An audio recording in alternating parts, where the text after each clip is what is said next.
$381 million. That's how much was illegally built on my grandfather's land. While this HOA president pocketed every cent of rent for 15 straight years. 847 massive homes on 1,300 acres that have belonged to my family since 1952. Then one day, she struts up in her designer heels and spits, "Get that trashy truck off my mountain before I call the cops on you, white trash." She had no idea she was standing on land I now own, including the house she lives in. My grandfather died thinking we lost everything. She lived like a queen off our money. But when I found that old 1952 contract in his safe, one hidden clause changed everything. This is the sweetest revenge on a greedy Karen who's about to lose it all. What would you do? Comment below where you're watching from, and if you've ever dreamed of destroying someone untouchable like this. Let me back up and tell you how this whole mess started. 3 days after my grandfather Ezra passed away, I maxed out my credit card to drive 12 hours from Ohio to settle his estate. I'm a mechanic, calloused hands, oil under my fingernails, behind on rent for 3 months. Figured I'd inherit his old cabin, sell it quick to pay for his funeral, and maybe keep the lights on another month. My family had been broke for as long as I could remember. Dad always said Grandpa made poor choices with money. We'd grown up hearing stories about how he'd wasted the family fortune on worthless mountain land, instead of investing in something practical. The smell of pine sap and old leather hit me when I walked into that cabin. Dust particles danced in afternoon sunlight streaming through windows he probably hadn't cleaned in 20 years. Everything felt frozen in time. His coffee mug still on the kitchen table, reading glasses folded next to hand-drawn surveyor maps from the 1940s. See, Grandpa Ezra was the original surveyor for this area, but 1,300 acres of pure Colorado wilderness for $3,200 in 1952, when it was nothing but pine trees and elk trails. The family always joked he got the worthless land, while smart investors bought downtown plots. Every family gathering ended with someone mentioning Ezra's big mistake. Turns out the joke was on all of us. I was sorting through his papers, old receipts, faded photographs, engineering notes in his careful handwriting, when I heard the crunch of gravel outside. Then came the click, click, click of designer heels marching up my driveway like a metronome of pure entitlement. "Excuse me, sir." The voice had this ridiculous fake British accent that screamed, "I watch too much Downton Abbey." "I'm Brenda Kensington Walsh, president of the Pinnacle Ridge Homeowners Association." I looked up to see a woman in her 50s with perfectly styled blonde hair, oversized sunglasses, and an $80,000 Range Rover that probably cost more than I'd make in 3 years. She'd clearly moved here from California within the last few years. Everything about her screamed, "I'm better than you mountain people."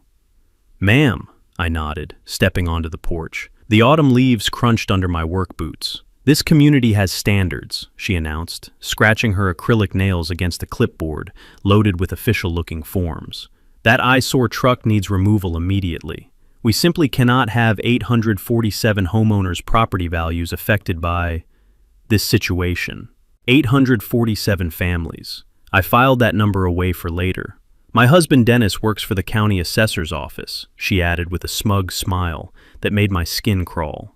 "We know exactly what this property is assessed at, which frankly isn't much compared to our community standards." What she didn't know, what nobody in this whole damn neighborhood knew, was that every single one of those pristine McMansions was sitting on land my family had owned since 1952. The property management company had been collecting over $12,000 monthly in lease payments that should have been coming to us for the past 15 years. While my grandfather died believing we'd lost everything, this woman was living like royalty off our inheritance. And here's the kicker I was starting to realize. If those lease payments had been stolen, and if I could prove ownership, I could charge whatever rent I wanted. Market rate for prime mountain property? About triple what these people were currently paying. But I didn't say any of that. Not yet. "I'll handle the truck situation," I said simply, watching her scribble violation notices with those ridiculous nails. She handed me an official-looking paper with the HOA seal. "You have 72 hours to comply, or face $500 in daily fines. Welcome to Pinnacle Ridge, Mr. Brennan. Cole Brennan. Well, Mr. Brennan, I do hope you'll fit in better than your grandfather did." As her Range Rover purred away down the mountain road, I stood there holding that violation notice, listening to the wind whistle through the pines. I thought about those 847 families, about 15 years of stolen payments, about what they'd say when they found out who really owned their mountain paradise. Time to find Grandpa's hidden safe and see what secrets he'd been keeping. The next morning, I woke up to flashing red and blue lights outside my window. 2 sheriff's deputies stood on my porch at 6 a.m., looking like they'd rather be anywhere else. Behind them, Brenda sat in her Range Rover with a satisfied smirk, cell phone pressed to her ear, like she was commanding a military operation from her luxury bunker. "Mr. Brennan, we have a restraining order here. Ma'am says you threatened her yesterday." I rubbed the sleep from my eyes, tasting the metallic bitterness of adrenaline. "I told her I'd handle the truck situation. That's threatening?" The older deputy, his name tag read Martinez, looked embarrassed. "Sir, she's also filed a complaint claiming you don't have legal right to be on this property. Says there's some kind of ownership dispute." "Officers, I inherited this place 3 days ago. I've got the death certificate and deed paperwork inside." Deputy Martinez nodded. "That'd be helpful, sir." Mrs. Walsh also mentioned something about back taxes. Her husband Dennis works for the county assessor's office, says he knows the real situation here. That's when the first piece clicked. Dennis Walsh, county assessor.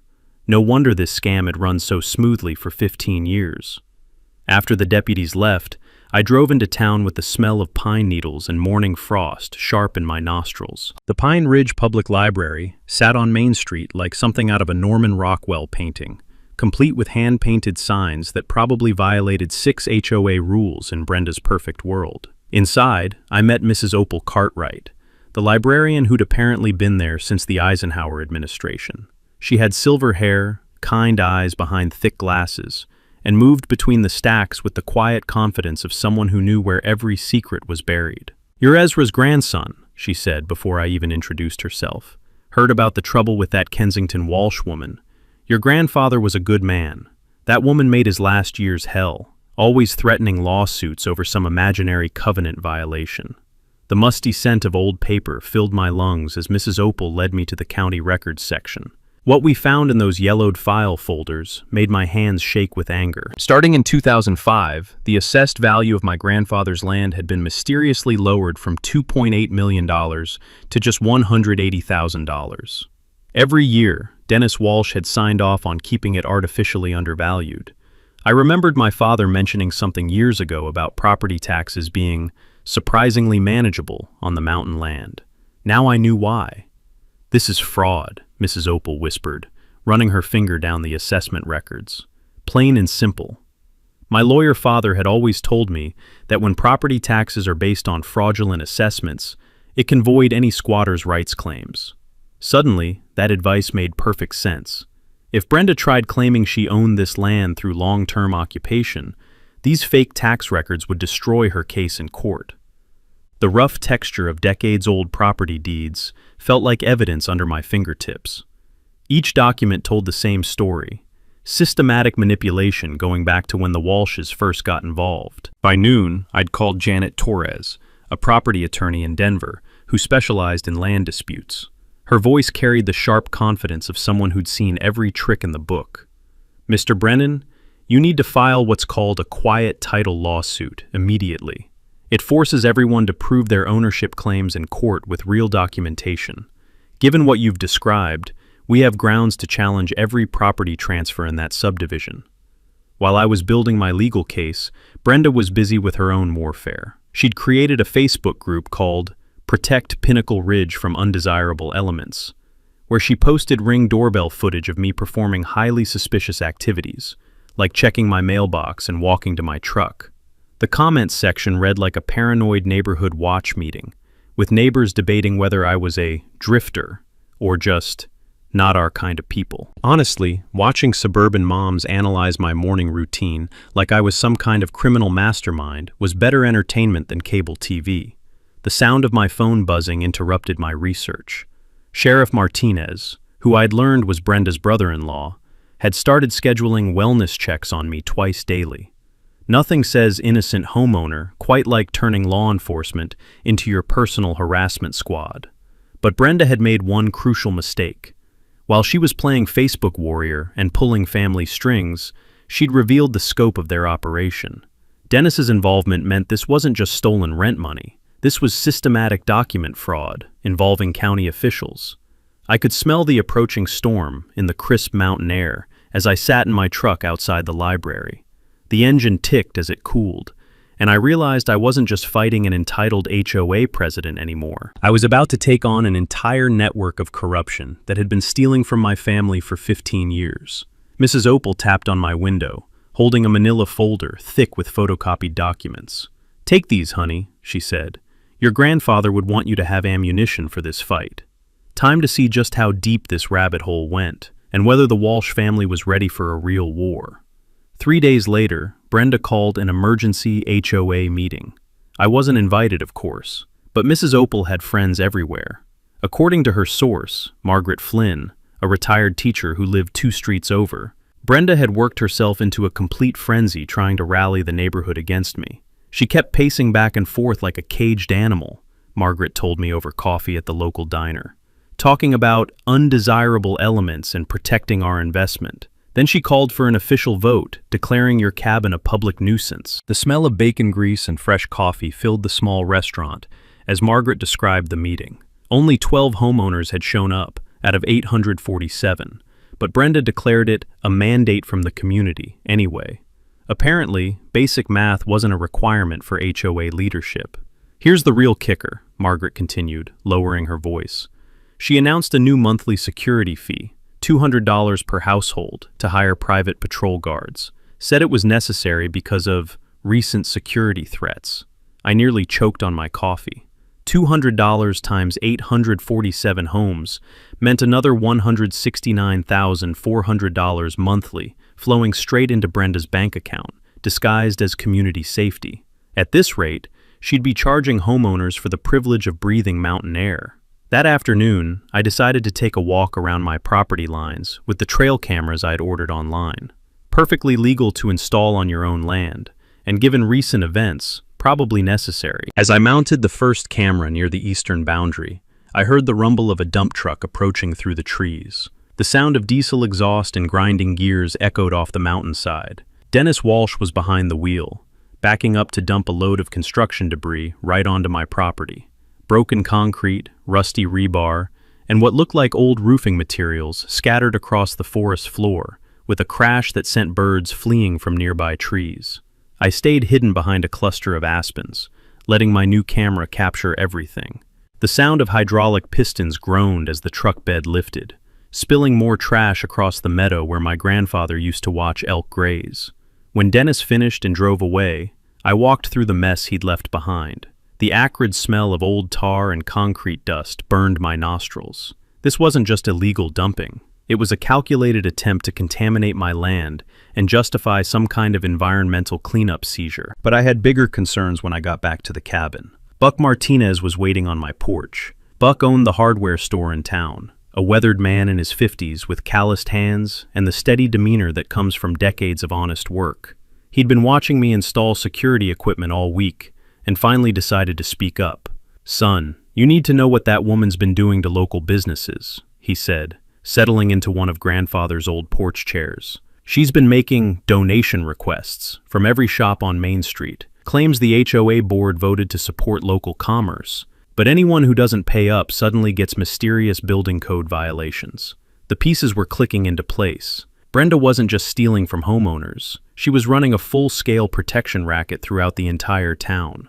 "Last month, she hit up my store for $500, Buck continued. "When I refused, suddenly the county inspector found safety violations in my electrical system. Cost me $3,000 to fix problems that magically appeared after Dennis Walsh's office got involved." That's when I remembered something my uncle had drilled into me during his brief stint as a real estate agent. Property owners control easements, the legal rights that allow people to cross their land to reach other properties. Years ago, he'd told me about a case where a rancher had legally blocked access to an entire subdivision just by closing his private road. "Buck, how many of these houses use the main mountain road to access their properties?" His eyes lit up with understanding. "Son, that road cuts right through the heart of your grandfather's original property. Every single house in Pinnacle Ridge depends on it to get in and out."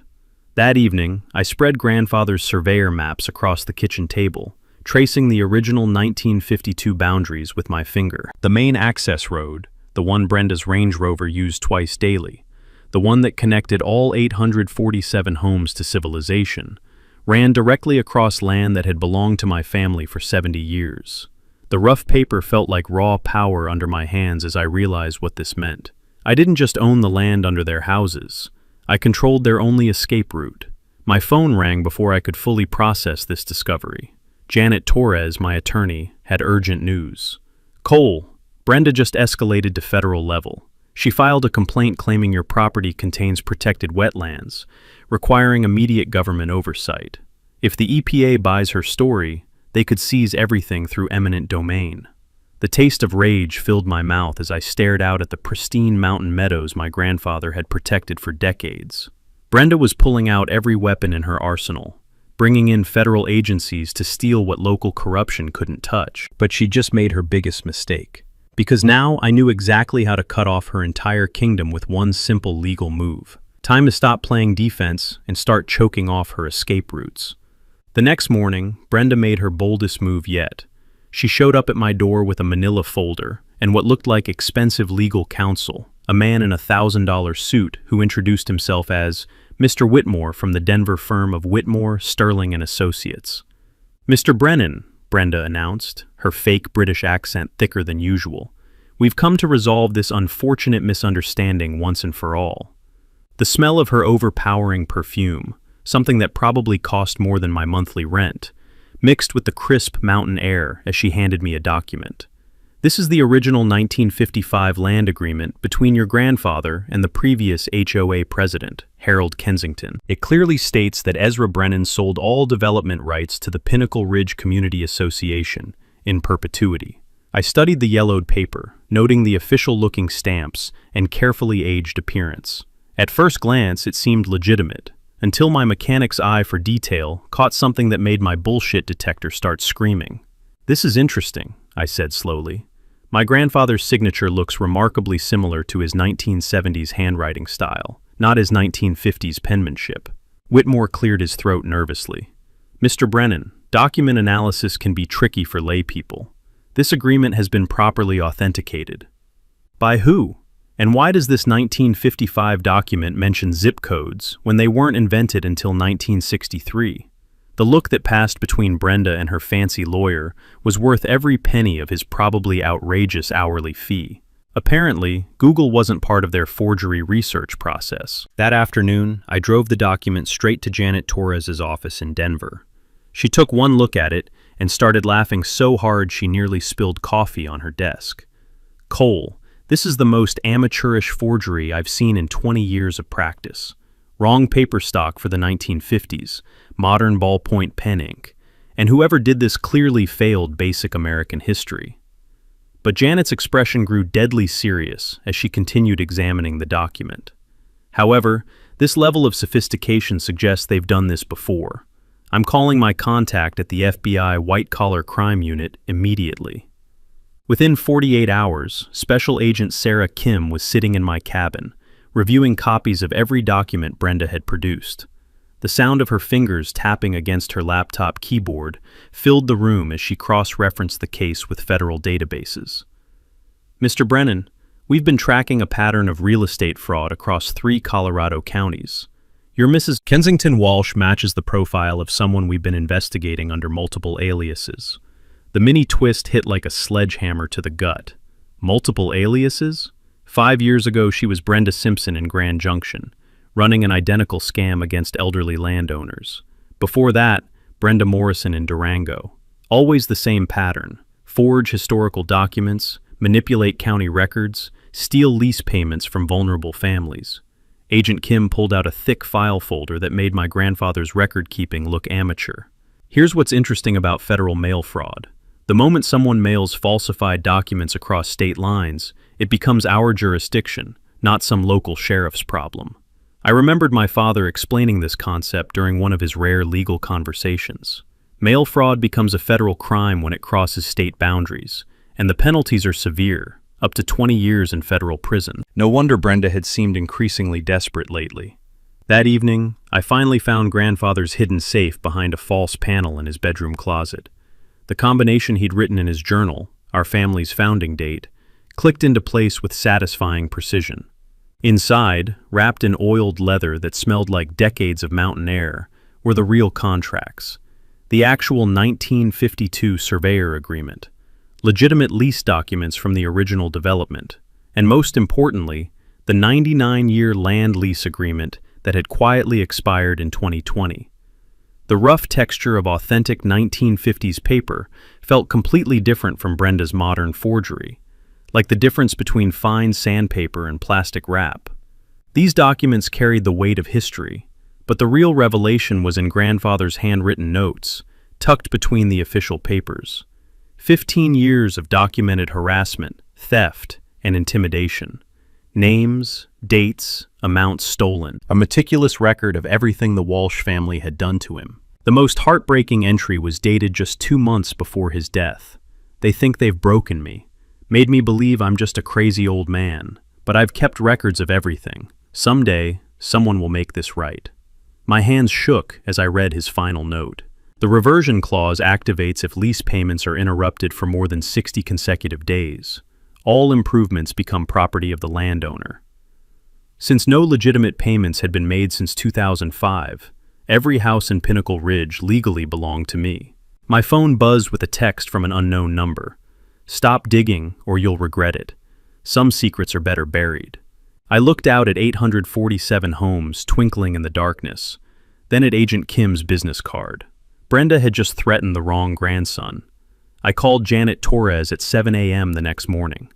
Janet, I need you to explain something to me. What exactly is a reversion clause?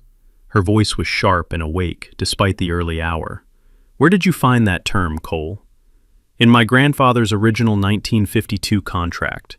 It says all improvements revert to the landowner if lease payments are interrupted for more than 60 days. The silence on the other end lasted so long I thought the call had dropped. I could almost hear the wheels turning in her legal mind.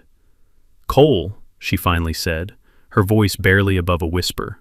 Are you telling me there's an active reversion clause in the original surveyor agreement? That's exactly what I'm telling you.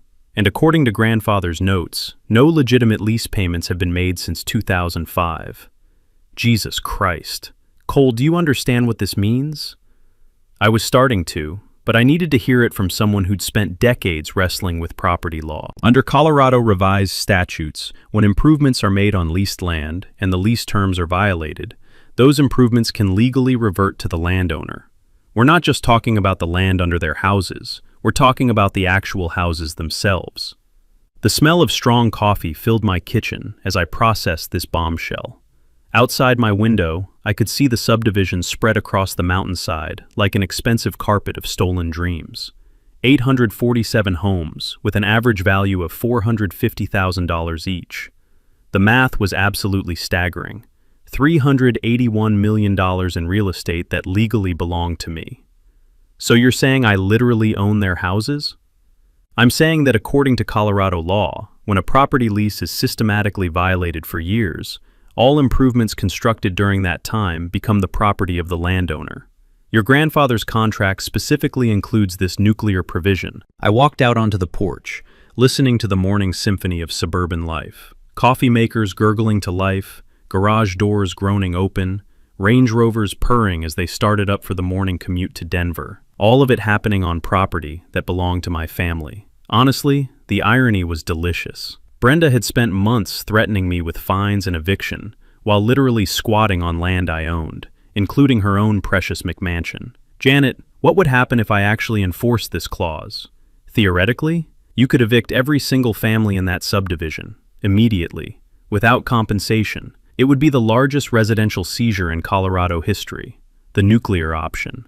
I could obliterate Brenda's entire kingdom with one legal filing, not just her house, but every house she claimed to protect through her HOA presidency. The ultimate revenge would be rendering 847 families homeless to get back at one corrupt woman. But as I watched a yellow school bus pick up kids at the corner, children who had nothing to do with their parents' mortgage situations. I realized that wasn't the man my grandfather had raised me to be. "There's another approach," Janet continued, apparently reading the hesitation in my silence.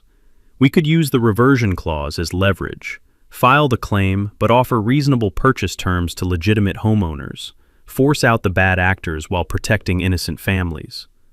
The dusty scent of grandfather's old property books seemed to drift from inside the cabin as she explained precedent cases. Some property owners had used similar clauses to become overnight millionaires.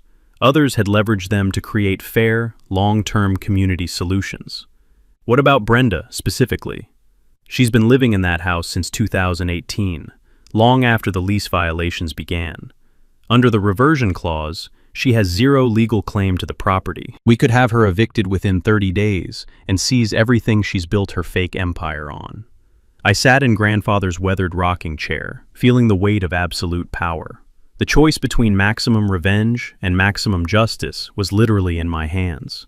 But something about the timeline still bothered me. "Janet, if this reversion clause has been active since 2005, why didn't my grandfather use it?" Intimidation, most likely. Elderly landowners often get overwhelmed by legal complexity, especially when facing organized opposition. He probably died never knowing the full extent of his rights. That's when I understood what had to happen next. This nuclear option was about to reshape everything. The next morning, I filed the paperwork that would change everything.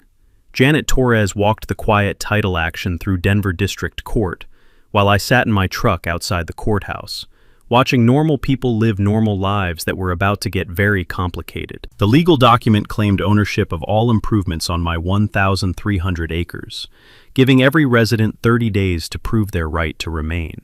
Within hours, my phone started ringing nonstop. "Mr. Brennan, this is Patricia Sterling from Channel 7 News.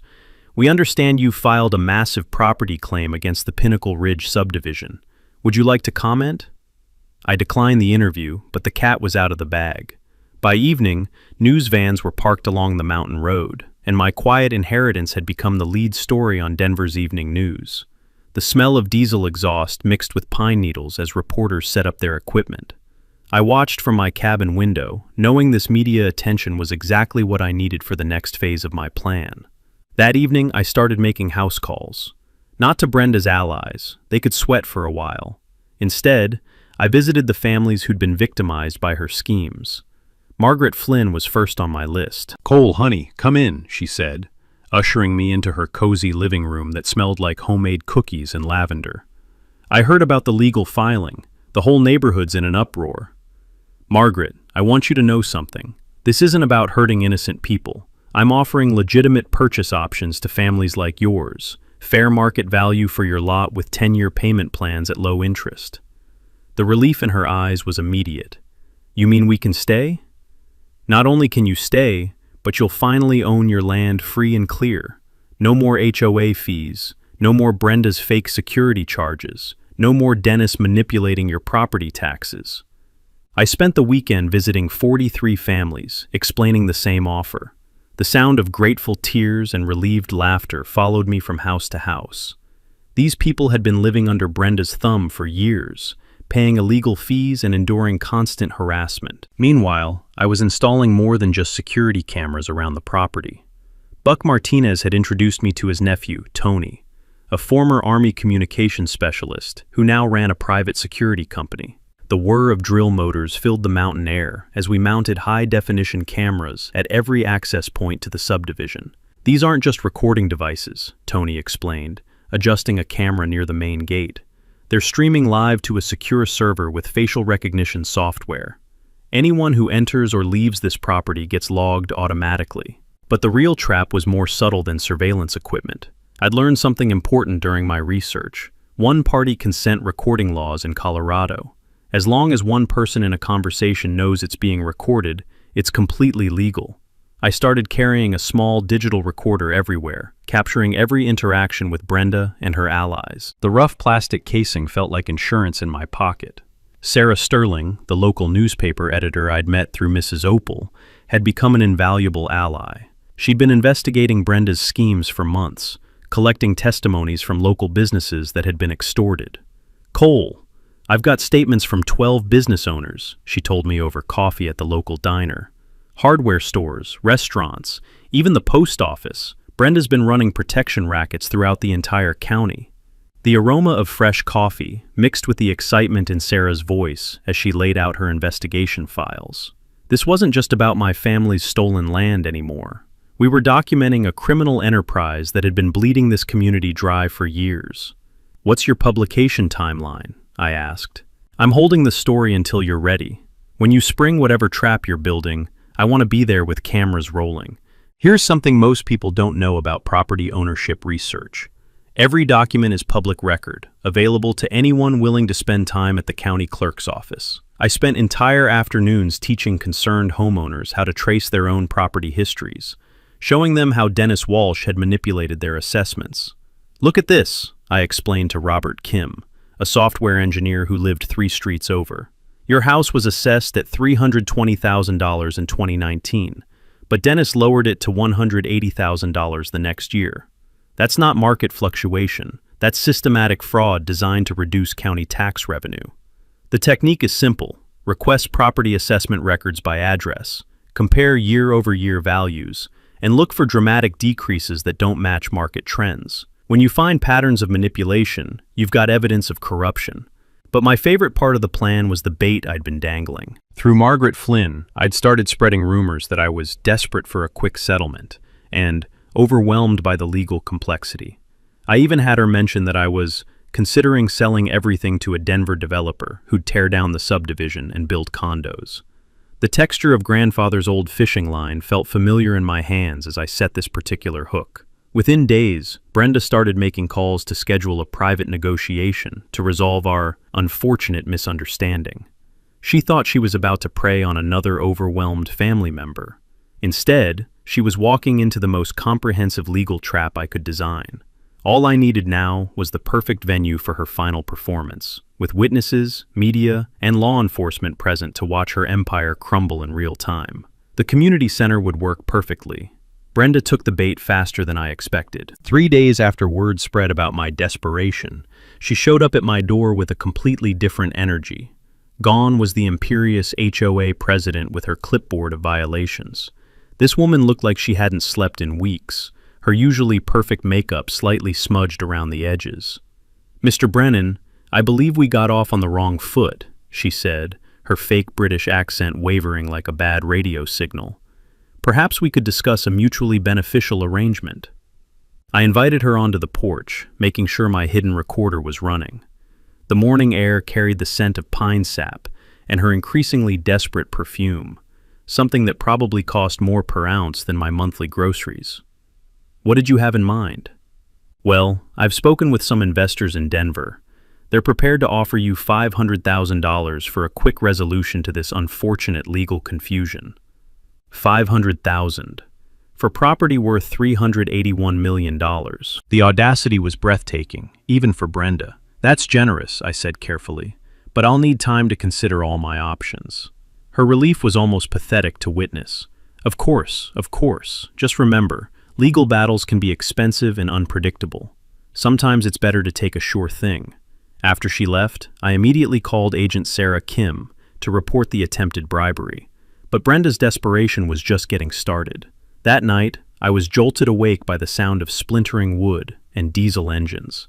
Through my security cameras, I watched a crew of 3 men with jackhammers attempting to damage my cabin's foundation, trying to make it look like a legitimate utility emergency at 2 a.m. The sound of breaking concrete echoed through the valley as they worked to undermine my home's structural integrity. But here's the mini twist that made everything perfect. One of the workers answered his cell phone during the covert operation. "Yeah, Mrs. Walsh, we're working on it now." His voice carried clearly through the mountain air. "Should look like a gas line leak caused the damage. Insurance will cover the demolition, and then you can claim the whole property's uninhabitable. Insurance fraud, attempted destruction of property, and criminal conspiracy, all captured in high-definition video with timestamps and GPS coordinates. But when I tried to call 911, I discovered Brenda's most dangerous escalation yet. My phone had no service, neither did my landline. Someone had cut the communication cables running to my property, isolating me completely from outside help, while the accident was being staged. For the first time since this whole thing started, I felt genuinely afraid. Brenda wasn't just playing legal games anymore. She was willing to physically harm me to protect her empire. I had to rely on my emergency radio to contact Buck Martinez, who called the sheriff's department from town. By the time deputies arrived, the sabotage crew had vanished, leaving behind only tire tracks and damaged foundation concrete. The next morning brought more bad news for Brenda's operation, though. Dennis Walsh got fired from the county assessor's office after the internal investigation revealed 12 years of systematic fraud. The sound of his county-issued truck being repossessed echoed through the subdivision as neighbors watched from their windows. But that's when Brenda made her most desperate and dangerous move. She started a whispering campaign, claiming I was mentally unstable and potentially violent. According to Margaret Flynn, Brenda was telling people I'd threatened to burn down the entire subdivision and was stockpiling weapons in my cabin. These weren't just neighborhood gossip anymore. These were the kinds of lies that could get me killed if the wrong person believed them. Her Facebook posts became increasingly unhinged, sharing heavily edited photos that made my security cameras look like sniper positions, and my legitimate property maintenance look like preparing for war. "This dangerous individual is planning to destroy our community," read one post. "We need to protect our families before it's too late." The problem was that some people were starting to believe her. I noticed certain neighbors avoiding eye contact, crossing the street when they saw me coming. Parents pulled their children inside when I drove past. Brenda was turning me from sympathetic property owner into community threat. But her biggest mistake was targeting Buck Martinez's hardware store with sudden emergency building code violations after he publicly supported my legal position. When longtime community members saw her weaponizing county bureaucracy against a 30-year local business owner, the tide of public opinion finally shifted. "That woman's gone too far," I overheard one neighbor tell another. "Buck Martinez is the most honest man in this town." The smell of autumn leaves and approaching winter carried a sense of finality through the mountain air. Brenda had escalated beyond legal maneuvering into actual criminal behavior, and she was running out of allies fast. But I could feel her preparing one last desperate gambit that would either save her empire or destroy everything she'd built. Time to force that final confrontation before someone got seriously hurt.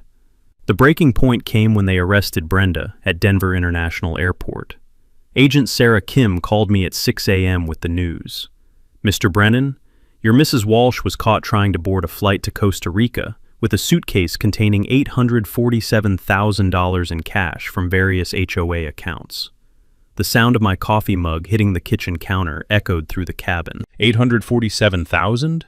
Interesting number, isn't it? Almost exactly $1,000 per house in the subdivision. Looks like she was planning to disappear with every penny of treasury funds she could grab.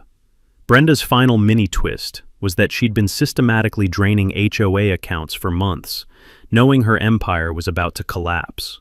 While residents paid their monthly fees, she was literally stealing their money to fund her escape plan. But getting arrested while fleeing the country had triggered something much bigger than local fraud charges. "The IRS is now involved," Agent Kim continued. "Turns out Mrs. Walsh has been claiming those stolen lease payments as tax deductions for property management expenses on her federal returns. We're looking at tax evasion, money laundering, and wire fraud charges spanning multiple states."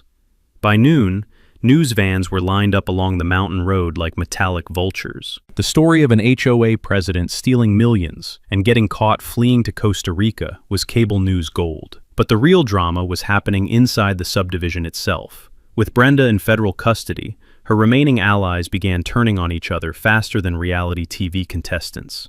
Dennis Walsh, desperate to save himself, started cooperating with investigators and revealing the full scope of their operation.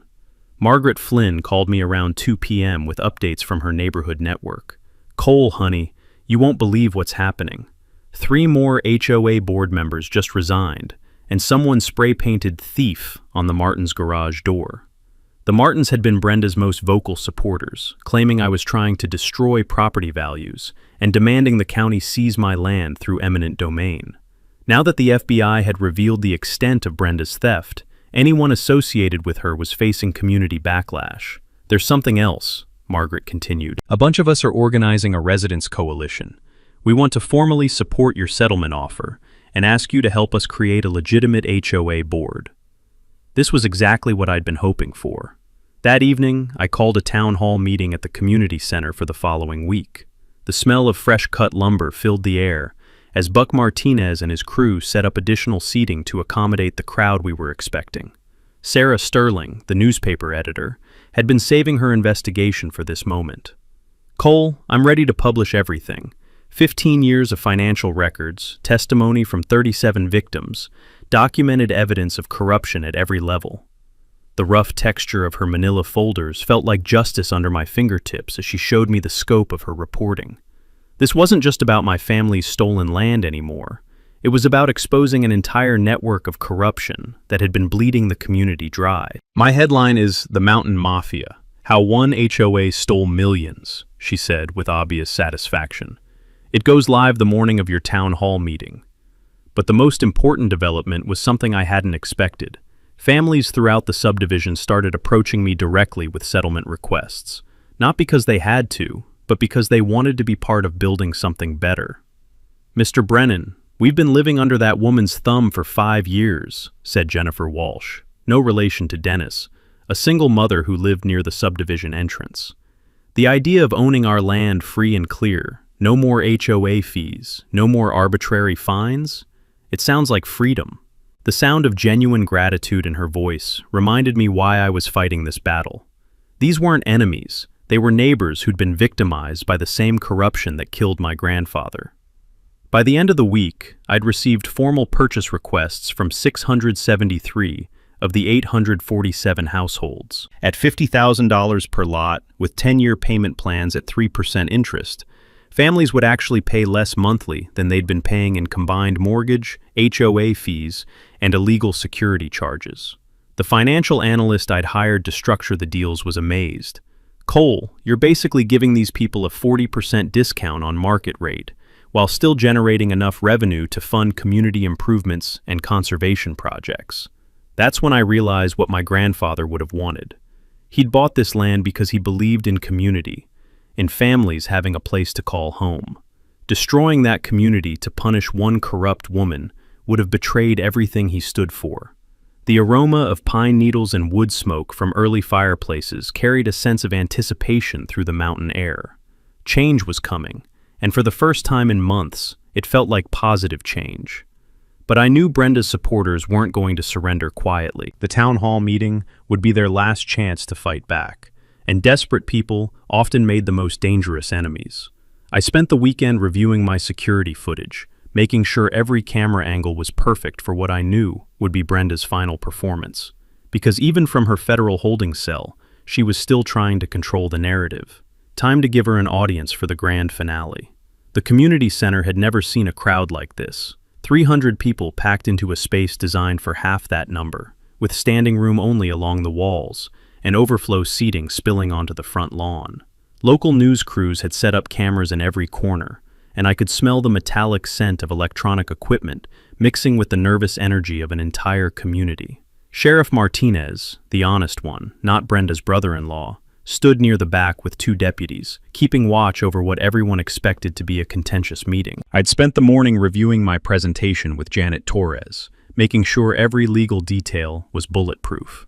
The PowerPoint slides on my laptop contained 15 years of documented evidence, financial records, and security footage that would finally tell the complete truth.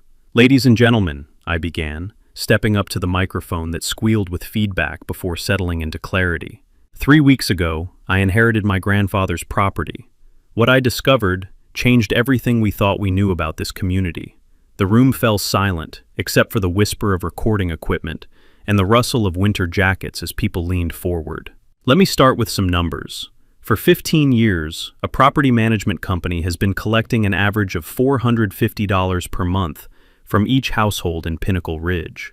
That's over $12,000 monthly that should have been coming to my family as legitimate lease payments. Murmurs rippled through the crowd as people did quick mental math. But here's what makes it worse. While my grandfather died believing our family had lost everything, certain individuals were living like royalty off stolen money. I clicked to the first slide, showing Brenda's Range Rover, designer clothes, and expensive vacations. all funded by theft. That's when the back doors burst open. Brenda herself walked in, flanked by what looked like a team of expensive lawyers. She'd somehow made bail and decided to make one final stand. Her perfectly styled hair and fresh makeup couldn't hide the desperation in her eyes as she marched toward the front of the room. "This man is lying," she shouted, her fake British accent gone completely. "I demand the right to respond to these slanderous accusations." The crowd erupted in angry voices, some supporting her, most calling for her to shut up and sit down. Sheriff Martinez moved closer to the front, hand resting on his radio. "Mrs. Walsh," I said calmly, "you're welcome to stay and hear the evidence, but this isn't a debate, it's a presentation of facts." I clicked to the next slide. Security footage of Brenda shredding documents in her garage at 2 a.m., time-stamped and crystal clear. Fact 1, destruction of evidence. Click. Fact 2, document forgery. The image showed her fake 1955 agreement next to the real contracts from grandfather's safe. Fact 3, attempted bribery. I played the audio recording of her offering me $500,000 to resolve this misunderstanding. With each piece of evidence, Brenda's face grew paler. Her lawyers were frantically whispering among themselves, clearly realizing their client had walked into a trap. But I wasn't done yet. Now, here's the part everyone needs to understand about property ownership and lease agreements. I clicked to a slide showing the 1952 reversion clause. When lease payments are systematically stolen for years, Colorado law allows the property owner to reclaim all improvements. The room went dead silent as people processed what this meant. Every house in this subdivision was built on land belonging to my family.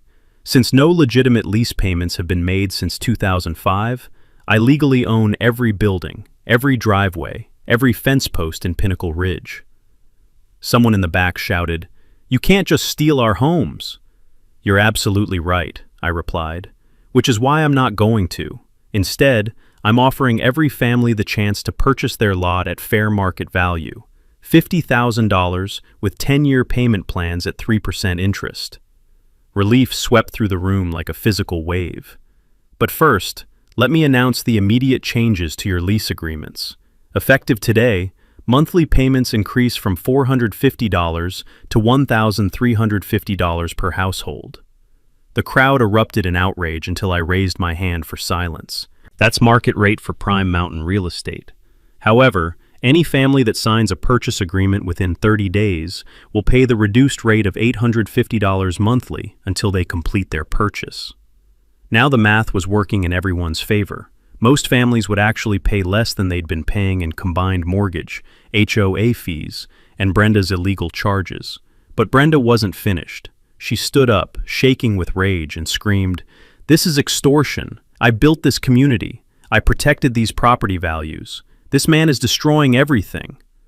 That's when Agent Sarah Kim stepped forward from the crowd.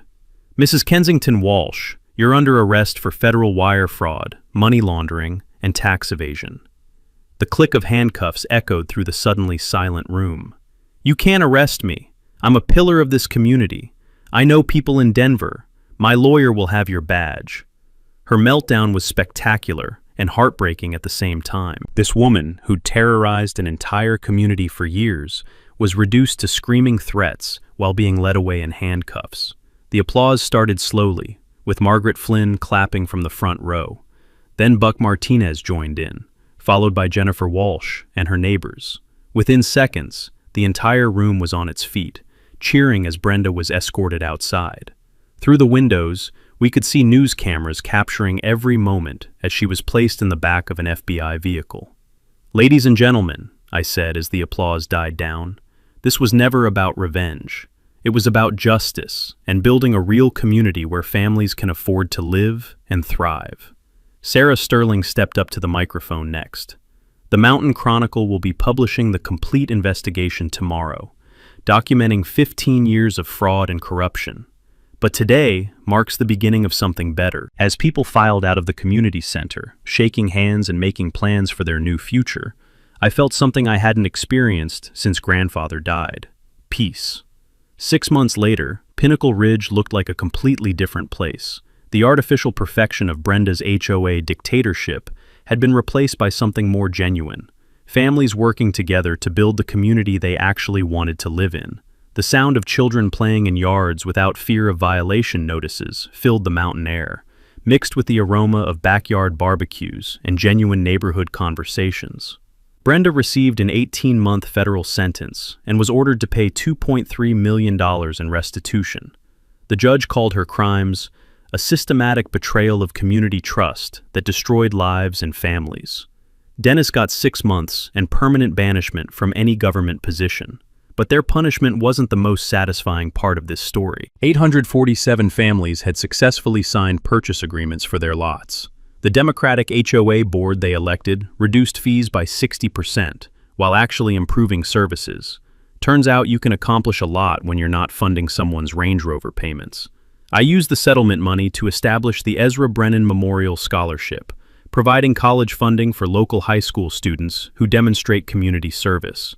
23 kids received awards this year, including Jennifer Walsh's daughter, who's studying environmental engineering. The conservation project exceeded my wildest expectations. 400 acres of pristine mountain wilderness became a permanent nature preserve, complete with hiking trails, wildlife observation areas, and educational programs for visiting school groups. The smell of untouched forest and the sound of elk returning to their ancestral grazing grounds would have made grandfather proud. My own life changed in ways I never expected. Sarah Sterling and I started dating after she insisted I couldn't fix her car because of journalistic integrity conflicts. Her investigation won a state press award and led to corruption investigations in 3 other Colorado counties. I opened Brennan's Honest Auto Repair in town, with Buck Martinez as my landlord and biggest supporter. Word spread quickly that you could trust me not to invent problems or overcharge for simple fixes. Apparently, basic honesty was revolutionary in the auto repair business. The annual Pinnacle Ridge Freedom Day became our biggest community celebration, marking the end of HOA corruption and the beginning of genuine self-governance. This year's festival featured live music, local food vendors, and a dunking booth where people could pay to dunk actors dressed like corrupt HOA presidents. Even the kids loved the symbolism. The sound of laughter echoed across the mountain meadows as families enjoyed their first summer of actual freedom. Property values increased 15% once word spread about our reasonable fees and honest governance. Turns out people want to live in communities that aren't run by criminals. I kept one reminder of the whole ordeal: grandfather's original 1952 Surveyor compass, displayed on my kitchen table next to his final journal entry. "Someday, someone will make this right," he'd written. Every morning, I read those words and remembered that justice sometimes takes decades, but it's always worth the fight. 3 weeks ago, I received an email that made my blood run cold. A family in Texas facing an identical HOA fraud scheme, complete with stolen lease payments and forged documents. The pattern was unmistakable. Another Brenda, operating in another community, destroying another group of families. I forwarded their information to Agent Kim and started researching property law in Texas, because some fights are too important to ignore, and some communities deserve the chance to build something better. The mountain air carries possibility these days, along with the scent of pine needles and the promise of snow. Change is coming to more places than just Pinnacle Ridge, and corrupt HOAs everywhere should be very, very worried. Thanks for hanging out with us on HOA Stories, where the HOA Karens meet their match. If this story had you cheering or cringing, go ahead and like the video, drop a comment with your reaction, and hit subscribe so you're ready for the next wild HOA tale.